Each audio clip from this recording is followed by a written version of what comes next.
AP reorganisation act మీద సుప్రీంకోర్టులో నేను ఫైల్ చేసిన పిటిషన్ మొట్టమొదటి రోజు దత్తు గారి కోర్టులో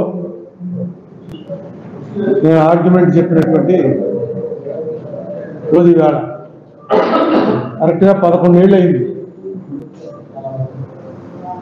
11 ఏళ్ళు అయింది. ఇప్పటి వరకు కేంద్ర ప్రభుత్వం కౌంటరే ఫైల్ చేయలేదు. రాష్ట్ర ప్రభుత్వం జగన్మోహన్ రెడ్డి సీఎంగా ఉండగా ఆయన 4 ఏళ్ల పరిపాలన అయిన తర్వాత ఫిబ్రవరి 24, 2023 నాడు అప్పుడు చీఫ్ సెక్రటరీ జవహర్ రెడ్డి గారు కౌంటర్ ఫైల్ చేశారు.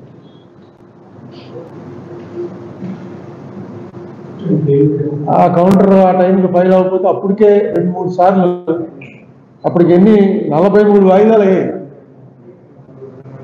నేను పార్టీ ఇన్ పర్సన్ అంటే ఈ 9 ఏళ్లలో, ఎందుకంటే 11 ఏళ్ళ 23 నుంచి ఇంకా ఆగిపోయింది. ఆ కౌంటర్ వాళ్ళు వేసిన తర్వాత 24/2/23 నాడు వేసిన తర్వాత ఇంకా దానికి కొంచెం వాల్యూ పెరిగింది. అప్పటి వరకు నేను 43 సార్లు కోర్టులో పార్టీ ఇన్ పర్సన్గా అపీర్ అయ్యాను. 43 సార్లు ఢిల్లీ సుప్రీంకోర్టులో.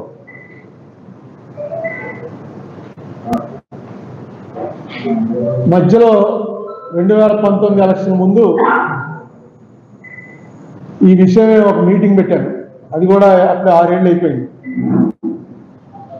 ఆ మీటింగ్కి చంద్రబాబు నాయుడు గారిని, పవన్ కళ్యాణ్ గారిని, జగన్మోహన్ రెడ్డి గారిని, సిపిఐ, సిపిఎం, బీజేపీ పార్టీల అందరికీ కూడా పార్టీ హెడ్లకి ఉత్తరం రాశాను. సరే ఇలా మీటింగ్ పెడుతున్నాను, కారణం ఇది, దీని మీద ఈ పార్టీ తరఫున ఎవరో ఒకరిని పంపించండి. ముఖ్యులైనటువంటి వాళ్ళని పంపిస్తే మేమంతా విజయవాడ, ఐలాపురం మీటింగ్ పెట్టాను. అక్కడ కలుస్తాం, ఒకసారి దీని మీద తీర్మానం చేస్తాం. ఎలక్షన్ 2 నెలల్లో ఉంది. పవన్ కళ్యాణ్ గారు ఆయనే స్వయంగా వస్తున్నారని కబుర్ చేశారు. ఆయన వస్తాడనే ఊహలో పెట్టలేదు నేను మీటింగ్. అంత పెద్ద లీడర్స్ రావడానికి పిలిచింది నేను చిన్నవాడిని. ఆయనే వస్తాడని నేను అనుకోలేదు. ఆయన డైరెక్ట్గా పవన్ కళ్యాణ్ గారే వస్తున్నారని చెప్పి నాకు కబురు వచ్చేటప్పటికి కొంచెం అప్పటికప్పుడు రాత్రి కొంచెం అరేంజ్మెంట్స్ పెద్దగా చేసుకోవాల్సి వచ్చింది. అలాగే ఆయన రావటం వల్ల ఆయన వచ్చి 3 అవర్స్ అక్కడ ఉండిపోయాడు. ఆయన అది కూడా అని చెప్పి వాళ్ళు విత్డ్రా అయిపోయారు. అలాగే సిపిఎం వారు బీజేపీతో మేము జరుగుతుంది, రామకృష్ణ గారు వచ్చారు. అంతా నేను ఎక్స్పెక్ట్ చేయలే. అంటే సిచ్యుయేషన్ కాజు కరెక్టరా అని నమ్మారు కాబట్టి వచ్చారు. ఆ రోజున మేము అనుకున్నటువంటి తీర్మానం ఏంటంటే, ఏ ప్రభుత్వం అధికారంలోకి వచ్చినా 2 నేను అడుగుతాను. ఎప్పుడు మీకు అంత రాజమండ్రి వాళ్ళందరికీ తెలుసు, నేను 2 అడుగుతాను. ఒకటి, ఫిబ్రవరి 18న 2014 ఫిబ్రవరి 18న ఏదైతే లోక్సభలో బిల్లు పాస్ అయిందని ప్రకటించారో దాన్ని పాస్ అవ్వలేదు అని చెప్పి నేను అంటున్నాను. దాన్ని సపోర్ట్ చేస్తూ అమిత్ షా గారు, మోడీ గారు ఇద్దరు కూడా పార్లమెంట్లోనే మాట్లాడారు. ప్రధానమంత్రి హోదాలో, హోంమంత్రి హోదాలో. ఆవేళ ఆంధ్రాకి చేసినంత అన్యాయం మేము చేయట్లేదులే అని కాంగ్రెస్ వాళ్ళు కొంచెం ఎప్పుడు రైజ్ అయినా వీళ్ళ దగ్గర ఉన్నటువంటి పాశుపతాస్త్రం ఏంటంటే, కూర్చోవా, ఆ రోజు నువ్వు చేసింది మర్చిపోయావా, ఆంధ్ర వాళ్ళకి ఎంత అన్యాయం చేసావు అనగానే వీళ్ళు నోరు మూసి కూర్చుంటారు. ఆంధ్ర నుంచి మాత్రం ఎవడో ఈ విషయం అడగడం.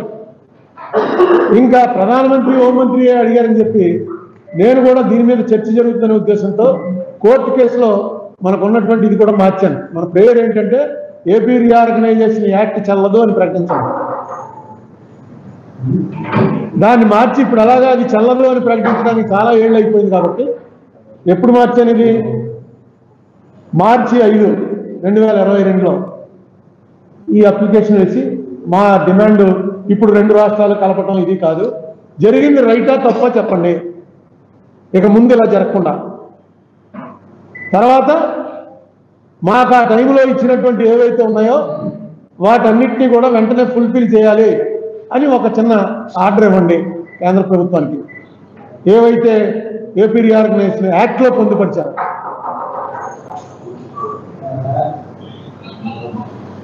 ఇది చాలా స్వల్పం అండి. ఎందుకు అడగరో నాకు అసలు అర్థం. అసలు పవన్ కళ్యాణ్ గారు అయితే ఆ వేళ మొత్తం చదివి ఏమో దీంట్లో పెద్ద ఇదే ఉందండి అన్నాడు. ఏమోనండి నాకు అర్థం అవట్లేదు. ఒక ఎంపీ చేత ఒక నోటీస్ ఇప్పించండి. ఆ నోటీస్ ఇవ్వడంతో చర్చ జరుగుతుంది ముందు హౌస్లో. మనం ఎంతసేపు పబ్లిక్ మీటింగుల్లో చెప్పుకోవడమే కానీ ఎక్కడ జరగాలో చర్చ అక్కడ జరగట్లేదు. పబ్లిక్ మీటింగ్లో మాత్రం అన్ని పార్టీల వాళ్ళు అంటారు మనకు అన్యాయం జరిగింది. అరే ఎక్కడ అన్యాయం జరిగిందో అక్కడ ప్రస్తావన తేవడానికి ఎవరు ఇష్టపడకపోతే ఎలాగా? పవన్ కళ్యాణ్ గారు పూర్తిగా సాటిస్ఫై అయ్యి ఆ వేళ వచ్చి ప్రెస్ మీట్లో చెప్పి దీన్ని వెంటనే అంగీకరిస్తున్నాం మేము, ఇది చేయడానికి మాకేం అభ్యంతరం లేదని. అభ్యంతరం చెప్పిన వాళ్ళు ఎవరంటే ఒక తులసిరెడ్డి గారు చెప్పారు. ఇన్నేళ్ళు అయిపోయి ఇప్పుడు దీని మీద మళ్ళీ ఎందుకు అనవసరం చర్చ ఎందుకని. టీడీపీ వారు అంగీకరించారు. బీజేపీ వాళ్ళు అయితే అయ్యవారి కృష్ణారావు గారు అయితే పెట్టండి మాకేం అభ్యంతరం ఉంది, చేసింది కాంగ్రెస్ పార్టీ వాళ్ళు ఎందుకు అలా చేశారో అది తేలుతుందని ఆయన అన్నాడు.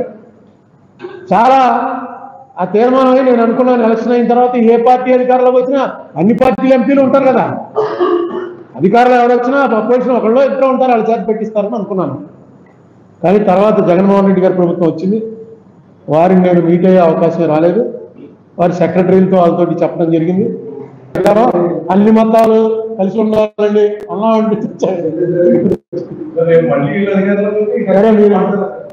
ఇవన్నీ ఇలా రివర్స్ అవుతుంది. దీన్ని రెజీమ్ రివెంజ్ అంటారు.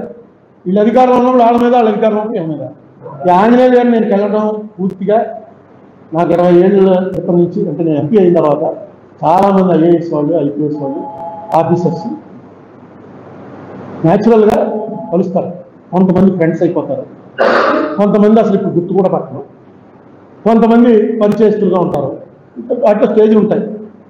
అలాగా ఫ్రెండ్గా అయిపోయినటువంటి ఆఫీసర్లు కొంతమందిలో ఈ ఆంజనేయ గారు ఒకరు. ఈయన కొన్నాళ్ళు ఢిల్లీలో పనిచేస్తున్నప్పుడు కూడా నేను ఢిల్లీ వెళ్తే ఫోన్ చేయడం ఎక్కడ ఉన్నారన్నారట. ఇంకోటి మంచి టచ్లో ఉంది. ఈయన ఇంటికి కూడా వెళ్ళాను. వీళ్ళ ఆవిడ కూడా నాకు బాగా తెలుసు, వీళ్ళ పిల్లలు బాగా తెలుసు. మన జంజాల గారి విజయపుడు, సినిమా డైరెక్టర్ జంజాల గారి విజయపుడు. నాకు తెలిసి ఇతని మీద ఎప్పుడు కరప్షన్ ఛార్జెస్ అనేది రాలా. జనరల్గా పోలీసు వాళ్ళకి శత్రువులు చాలా ఎక్కువ మంది ఉంటారు, ఇతనికి ఇంకా ఎక్కువ మంది ఉంటారు. ఎందుకంటే ఇతన్ని చంద్రబాబు నాయుడు గారి టైంలో 5 జిల్లాలకు ఎస్పీగా ఇచ్చారు. నాకు తెలిసి ఎక్కడికి వెళ్తే అక్కడ టెర్రర్ క్రియేట్ చేశాడు. మెయిన్ రౌడీయిజము, ఫ్యాక్షనిజము ఈ రెండింటి మీద చాలా తీవ్రంగా పోయాడు. అందుకే రాజశేఖర రెడ్డి గారు సీఎం అవగానే రాజశేఖర రెడ్డి గారికి ఒక హ్యూమన్ టచ్ ఉంటుంది. ఓన్లీ ఇతను ఒక ఆఫీసరు, నేను ఒక సీఎం అన్నట్టుగా ఇప్పుడు చూడడం. రాజశేఖర రెడ్డి గారే ఇతన్ని, బహుశా రాజశేఖర రెడ్డి గారు ఒక్కడే ఉంటాడు. వాట్ మిస్టర్ అంజన్ అని పట్టుకొని మొదలు గుర్తుండేవాడు. ఈయన ఒక ఇంటెలిజెన్స్లో ఉండేవాడు. అది దాంతో ఈయన కొంచెం ఇదయ్యి జగన్మోహన్ రెడ్డి కూడా బాగా దగ్గర అయ్యాడు, ఇంటెలిజెన్స్లో ఉన్నాడు, చేశాడు. ఆయన వెళ్ళి నేను అంతకుముందే అందరూ యాంటిసిపేటరీ బెయిల్ తీసుకున్నప్పుడే ఆయనకి ఫోన్ చేసి చెప్పాను, మీరు కూడా తీసుకుంటున్నారా యాంటిసిపేటరీ బెయిల్?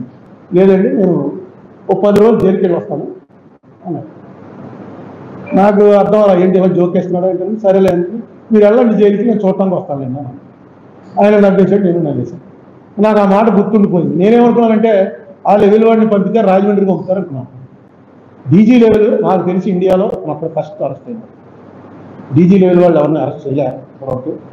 ఫస్ట్ నన్ను అరెస్ట్ అయ్యి జైలుకి వెళ్ళేవాడు. అరెస్ట్ అయ్యారేమో తెలియదు కానీ బెయిల్ ఇచ్చేస్తారు, జైలుకి వెళ్ళి. తర్వాత అతను అరెస్ట్ అయ్యి లోపల ఉన్నాడని తెలిసినప్పుడు మనం చూడటానికి వెళ్ళాను. ఎందుకంటే బాబు ఎండలో పడి ఎలా వచ్చారంటే నేను మాట అన్నాను కదా చూడటానికి వచ్చాను అంటే, ఇంకా కొన్నాళ్ళు కొంచెం వర్షాలు పడ్డాక రావాల్సింది అంటే ఇంకా ఎండలో ఉంటావా బాబు అన్నారు. అప్పుడే ఎక్కడ వదులుతారు ఇస్తారు. నేను మెంటల్గా ప్రిపేర్ అయ్యాను. ఇంకేమో అప్పుడే ఆవేళ ఏదో ఏపీ పేపర్లో ఈనాడులో ఏదొస్తే అది మొన్నటి చేస్తారు. ఈనాడులో ఏదొచ్చినా మొన్నటి జరుగుతుందన్నమాట.